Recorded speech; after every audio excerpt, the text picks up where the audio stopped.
इस समरी में आपको क्या बताया जाएगा? नंबर 1, व्यावसायिक पर्सपेक्टिव में निवेश करना वॉरेन की जीत का रास्ता है। इसमें व्यवसाय के लिए भविष्य के मूल्य का अनुमान लगाना और यह अनुमान लगाना शामिल है कि उक्त मूल्य स्टॉक मूल्य में कब रिफ्लेक्शनल हो सकता है। यदि मूल्य उस समय सीमा के भीतर पहुंचा जा सकता है जो वॉरेन को 15% से कम का चक्रवृद्धि वार्षिक रिटर्न सुनिश्चित करता है, तो यह समझ में आता है। नंबर 2, वॉरेन के व्यावसायिक दृष्टिकोण से सफल निवेश के 7 रहस्य प्रस्तुत किए गए हैं।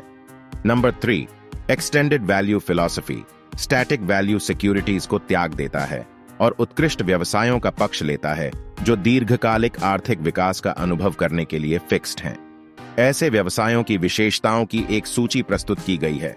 नंबर 4, बिल्कुल बॉटम पर खरीदने और टॉप पर बेचने की कोशिश मत करो। यह नहीं किया जा सकता झूठ बोलने वालों को छोड़कर। वॉरेन बफेट की पूर्व बहू ने एक महान पुस्तक लिखी है जो बफेट की व्यावसायिक पर्सपेक्टिव निवेश की असाधारण रूप से सफल प्रणाली को रेखांकित करती है। व्यापार पर्सपेक्टिव निवेश लेखक मैरी बफेट और डेविड क्लार्क व्यावसायिक पर्सपेक्टिव निवेश की आइडिया को समझाकर शुरुआत करते हैं। वॉरेन किसी विचार को केवल तभी मूर्त रूप देते हैं जब वह व्यावसायिक दृष्टिकोण से समझ में आता हो। एक निवेश विचार को समझ में लाने के लिए वॉरेन को व्यवसाय के लिए भविष्य के मूल्य का अनुमान लगाने और यह अनुमान लगाने में सक्षम होना चाहिए कि उक्त मूल्य स्टॉक मूल्य में कब रिफ्लेक्शनल हो सकता है। यदि मूल्य उस समय सीमा के भीतर पहुंच जाता है जो वॉरेन को 15% से कम का चक्रवृद्धि वार्षिक रिटर्न सुनिश्चित करता है, तो यह समझ में आता है। उदाहरण के लिए मान लें कि एक स्टॉक $10 पर कारोबार कर रहा है और वॉरेन का मानना है कि 10 वर्षों में इसकी कीमत $50 होगी। इसका मतलब सालाना 17.46% का चक्रवृद्धि रिटर्न है। किसी व्यवसाय के लिए भविष्य के मूल्य का अनुमान लगाने में सक्षम होने के लिए, यानी 10 साल बाद, व्यवसाय सरल और प्रेडिक्टेबल होना चाहिए। इस बिंदु को वॉरेन के व्यावसायिक दृष्टिकोण से सफल निवेश के 7 रहस्य में पुख्ता किया गया है। नंबर 1, केवल उन्हीं कंपनियों में निवेश करें जिनकी भविष्य की आय का उचित अनुमान लगाया जा सके। नंबर 2, जिन व्यवसायों के बारे में आसानी से भविष्यवाणी की जा सकती है उनका व्यावसायिक अर्थशास्त्र आमतौर पर उत्कृष्ट होता है।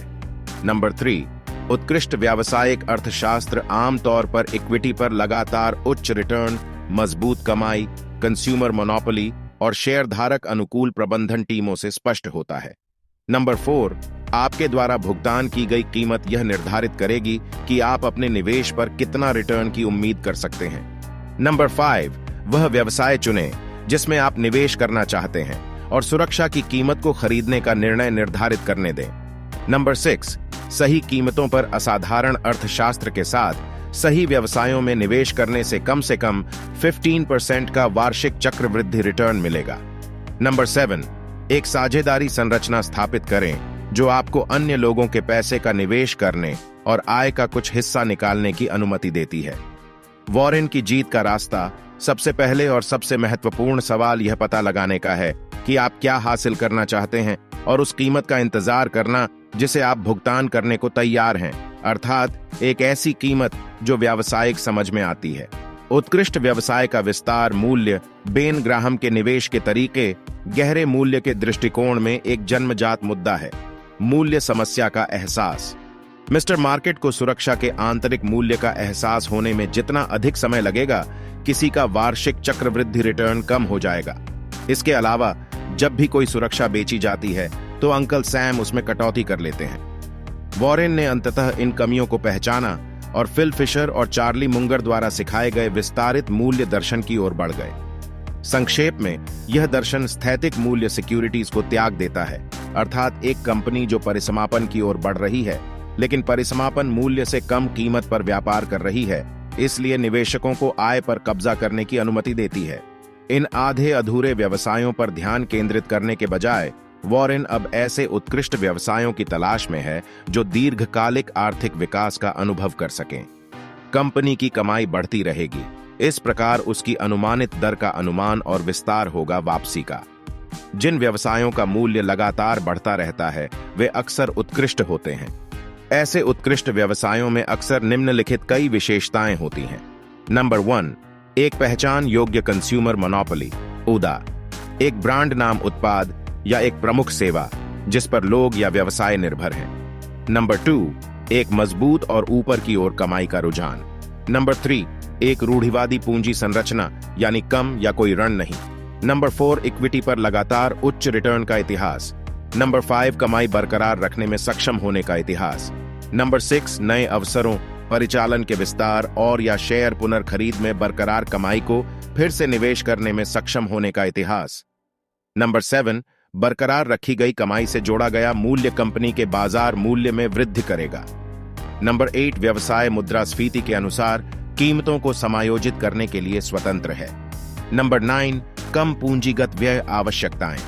इन शॉर्ट, वॉरेन ऐसे व्यवसाय चाहते हैं जिनमें शायद ही कभी संयंत्र और उपकरणों के रिप्लेसमेंट की आवश्यकता होती है, जिन्हें निरंतर रिसर्च एवं डेवलपमेंट की आवश्यकता नहीं होती है, जो ऐसे उत्पाद तैयार करते हैं जो कभी आउटडेटेड नहीं होते हैं, जिनमें बहुत कम या कोई कंपटीशन नहीं होती है और उत्कृष्ट प्रबंधन टीमें होती हैं। ऐसे उत्पादों वाले बुनियादी व्यवसाय जिन्हें लोग कभी भी कंपल्सरी रूप से बदलते हुए नहीं देखना चाहते।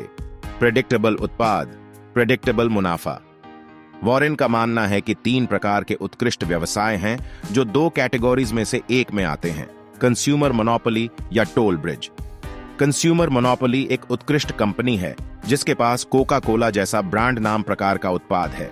टोल ब्रिज एक उत्कृष्ट कंपनी है जो ऐसी सेवाएं प्रदान करती है जिनका उपयोग अन्य व्यवसायों को करना पड़ता है यदि वे व्यवसाय करना चाहते हैं। व्यवसाय 3 प्रकार के हैं। नंबर 1, ऐसे व्यवसाय जो ऐसे उत्पाद बनाते हैं जो जल्दी खराब हो जाते हैं या जल्दी उपयोग में आ जाते हैं, जिनका ब्रांड नाम आकर्षक होता है और जिन्हें व्यवसाय में बने रहने के लिए व्यापारियों को अपने साथ रखना पड़ता है या उपयोग करना पड़ता है।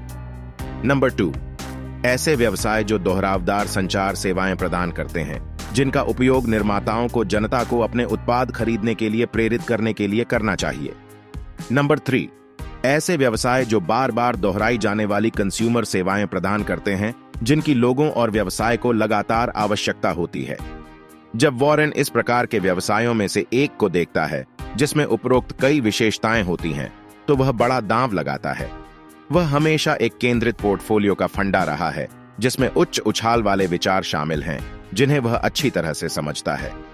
मैरी इसे इस प्रकार कहती हैं, वॉरेन का मानना है कि विविधीकरण एक ऐसी चीज है जो लोग अपनी मूर्खता से खुद को बचाने के लिए करते हैं। उनके पास केवल कुछ व्यवसायों में बड़े निवेश करने के लिए बुद्धि और एक्सपर्टीज की कमी है। कब बेचना है? मैं इस समरी को एक छोटे से क्वोट के साथ समाप्त करूंगा कि शायद निवेशक की सबसे बड़ी दुविधा क्या है? बेचना। वॉरेन का इस अनुशासन पर एक ताजा दृष्टिकोण है। बॉटम पर खरीदने और टॉप पर बेचने की कोशिश मत करो। यह नहीं किया जा सकता झूठ बोलने वालों को छोड़कर।